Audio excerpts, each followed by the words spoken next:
Hello दोस्त, हम एक समय से देखते आ रहे हैं वेटिंग लिस्ट क्लियर कितना होता है। कुछ आरआरबी या कुछ कहें कि कैंडिडेट भी कुछ किस्मत होते हैं, किसी आरआरबी में अप्लाई करते हैं और 100% वेटिंग लिस्ट क्लियर हो जाता है। कुछ खास पोस्टों के लिए एलपी टेक्नीशियन परीक्षा की बात कर रहे हैं, 100% वेटिंग लिस्ट क्लियर हुआ है। साथ में 50% कैंडिडेट एडिशनल थे, वो सारे ख़त्म हो गए। अब बारी आ गई है सेकंड डॉक्यूमेंट वेरिफिकेशन की। तो एलपी और टेक्नीशियन परीक्षा के इतिहास में ये पहला है, इसलिए मैं वीडियो बना रहा हूँ। हालांकि इसमें कैंडिडेटों की संख्या बहुत कम है। 5 कैंडिडेट को सेकंड डीबी में बुलाया गया है। तो इसको देखेंगे कि 5 कैंडिडेट कौन से हैं। हो सकता है कि कुछ स्पेशल कम्युनिटी से बुलाया है या किसी कम्युनिटी के वैकेंसी खाली रह गया इसलिए बुलाया है, लेकिन ऑफिशियल तो यही है कि सेकंड डॉक्यूमेंट वेरिफिकेशन आ गया है, जो बहुत लंबे समय से लोगों को इंतज़ार था। जितनी वैकेंसी देर उतनी सेकंड डॉक्यूमेंट वेरिफिकेशन की चांस ज़्यादा, और ये डिमांड है। और हम शुरू से ही आपको कहते आए हैं कि ये सारा चीज़ डिपेंड करता है रिक्वायरमेंट पे। रेलवे की ज़रूरत है तो वेटिंग भी क्लियर होगा, रेलवे की ज़रूरत है तो डॉक्यूमेंट वेरिफिकेशन भी होगा दोबारा, और रेलवे की ज़रूरत है तो नया वैकेंसी भी आएगा दोबारा। तो ये सारी प्रोसेस है, एक एक करके ही होती है, और ये सारा चीज़ डिपेंड करता है ज़रूरत पे। तो चलिए वेबसाइट में देखेंगे। वेबसाइट है आरआरबी तिरुवनंतपुरम या त्रिवेंद्रम कह सकते हैं, जिसमें एलपी टेक्नीशियन परीक्षा देख लीजिएगा ध्यान से। और ये नोटिस थोड़ा पुराना है, 15 तारीख को आया है, और मैं पीछे कल 2 दिन से तो बिजी था। उसके बाद मैंने वेबसाइट नहीं चेक किया था त्रिवेंद्रम का। जैसे ही चेक किया तो यहाँ पे notice for second document verification आया हुआ है। तो यहाँ पे आप देख सकते हैं document verification replacement panel detail of post of LP. Technician नहीं है, केवल एलपी का है, और एलपी में भी टोटल 5 कैंडिडेटों का है। तो यहाँ पे अगर डिटेल में देखना चाहेंगे तो ओपन करेंगे तो यहाँ डिटेल आ जाएगा। जो शुभकामनाएं के रूप में कह सकते हैं कि पहली शुरुआत हो रही है, अंत भी अच्छा हो, और आरआरबीओ का ऐसा ही डिटेल है।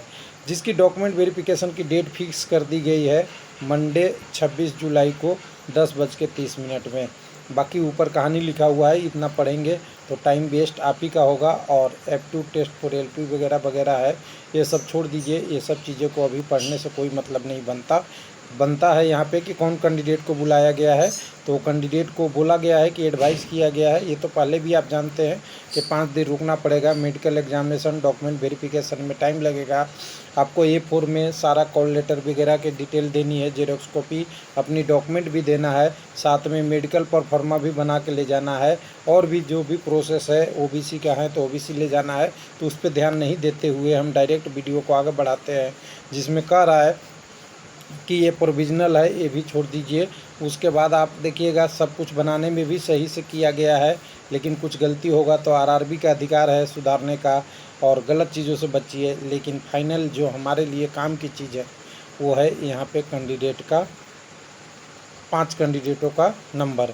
तो यहाँ पे देखिए इसमें कहीं भी नहीं लिखा है, पूरा नोटिस को हमने पढ़ लिया कि ये किस कम्युनिटी से हैं, डॉक्यूमेंट वेरिफिकेशन के लिए बुलाया हुआ है।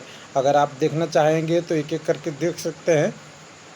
इन्होंने डिक्लेयर नहीं किया है कि कहीं पे किस कम्युनिटी के बुलाया है, यानी जिसकी वैकेंसी कम होगी उसको इन्होंने कॉल किया होगा। लेकिन यहाँ देखने से आप नहीं बता सकते किसको कर सकता है कॉल। तो हो सकता है, देखिए मैं तिरुवनंतपुरम की बात बता दूं, करीब 162 या 65, लगभग 160 प्लस कह दीजिए, यही वैकेंसी थी यहाँ। उसमें भी वेटिंग में लिया था, करीब 80 कैंडिडेट क्या समथिंग रहे होंगे। ये 80 में से भी यहाँ पे आप वेबसाइट पे देखेंगे तो 4 रिप्लेसमेंट पैनल आ चुका था, जिसमें 50-60 लोगों को ले लिया था। लेकिन उसमें से कई लोग ज्वाइन भी नहीं किए थे, तो जिसके कारण से क्लियर होते जा रहा था। तो यहाँ एक चांस इसीलिए बनी यहाँ पे कि मैक्सिमम लोग जो डॉक्यूमेंट वेरिफिकेशन करा रहे थे वो या तो ज्वाइन नहीं कर पा रहे थे, और ज्वाइन कर पा रहे थे तो उनकी सीट की ज़रूरत पूरा नहीं हो पा रही थी जितनी रिक्वायरमेंट है। तब आई है सेकंड डॉक्यूमेंट वेरिफिकेशन। तो क्या और भी आरआरबी में आ सकता है? तो बिल्कुल पॉसिबल है, लेकिन इसकी कंडीशन एक ही है कि पहले वेटिंग क्लियर हो जाएगी और आरआरबी को और ज़रूरत पड़ेगी। तो आज अगर हम डेट के हिसाब से देखें तो पिछली वैकेंसी 1/2018 में आई थी और ये जनवरी फरवरी मार्च शुरू के दिनों में ही आया था। अब सोच लीजिए कि यहाँ से हम पहुँच चुके हैं, आज अगर कहें तो 7वां महीना है जुलाई का और 2021, कितने दिन हो गए। यहाँ से आप देखिएगा एलपी की वैकेंसी बढ़ाया भी था तो उसको भी जोड़ लीजिए, बढ़ने के बाद भी अगर मानते हैं तो 2 ईयर तो कम से कम हो गया है।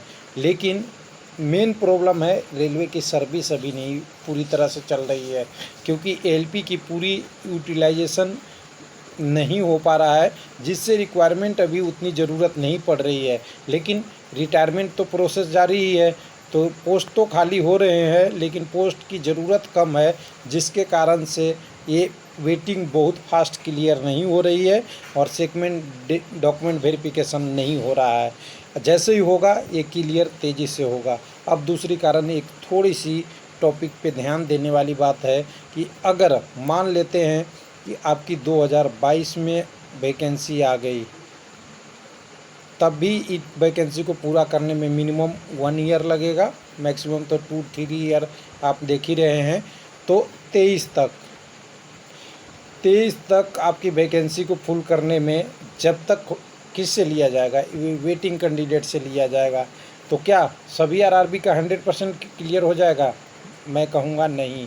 किसी आरआरबी ने तो एक्स्ट्रा इतने कैंडिडेट ले लिए हैं कि अभी तक ज्वाइनिंग भी नहीं दे रहे हैं। जैसे कि भुवनेश्वर की बात करेंगे, आपका गोरखपुर की बात करेंगे, मुंबई वाले में भी कुछ ऐसे कैंडिडेट हैं, इलाहाबाद में भी कुछ कैंडिडेट हैं जिनकी अभी तक ज्वाइनिंग ही नहीं हुई है।